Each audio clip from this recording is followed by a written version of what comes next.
আইপিএলের ১১ বছরের রেকর্ড ভেঙে ইতিহাস গড়েন আলজারি জোসেফ। ইন্ডিয়ান প্রিমিয়ার লিগে ইতিহাস গড়লেন আলজারি শাহিম জোসেফ। শনিবার আইপিএলে প্রথম ম্যাচ খেলতে নেমে ইতিহাস গড়লেন ওয়েস্ট ইন্ডিজের এই তরুণ পেসার। তার গতির সামনে দাঁড়াতেই পারেননি সানরাইজার্স হায়দরাবাদের ব্যাটসম্যানরা। ৩.৪ ওভারে ১২ রানে ৬ উইকেট শিকার করেন জোসেফ। আর এই ৬ উইকেট শিকার করার মধ্য দিয়ে আইপিএলের ১১ বছরের রেকর্ড ভেঙে ইতিহাস গড়েন তিনি। এর আগে ২০০৮ সালের আইপিএলে পাকিস্তানি পেস বোলার সোহেল তানভীর রাজস্থান রয়্যালসের হয়ে চেন্নাই সুপার কিংসের বিপক্ষে ৪ ওভারে ১৪ রানে ৬ উইকেট শিকার করেছিলেন।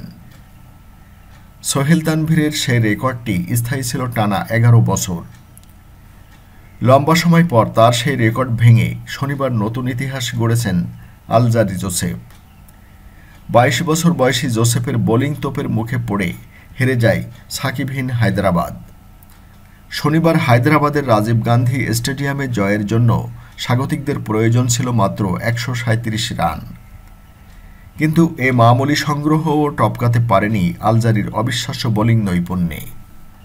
এদিকে আলজারির বোলিংয়ের প্রশংসা করে কিংবদন্তি ক্রিকেটার শচীন টেন্ডুলকার টুইট করেছেন, ক্রিকেট ইতিহাসে প্রথম ব্যাটসম্যান হিসেবে ১০০টি সেঞ্চুরির রেকর্ড গড়া শচীন লেখেন, আলজারি একজন অসাধারণ প্লেয়ার। তার বোলিং স্পেলটা দেখার মতো ছিল। মুম্বাই একজন ম্যাচ উইনার পেল। আমার বিশ্বাস সে এই পারফরম্যান্সের ধারাবাহিকতা অব্যাহত রাখতে পারবে। শচীনের টুইটে রিটুইট করে আইপিএল অফিসিয়াল পেজ থেকে লেখা হয়েছে, আলজারি একজন সুপারম্যান।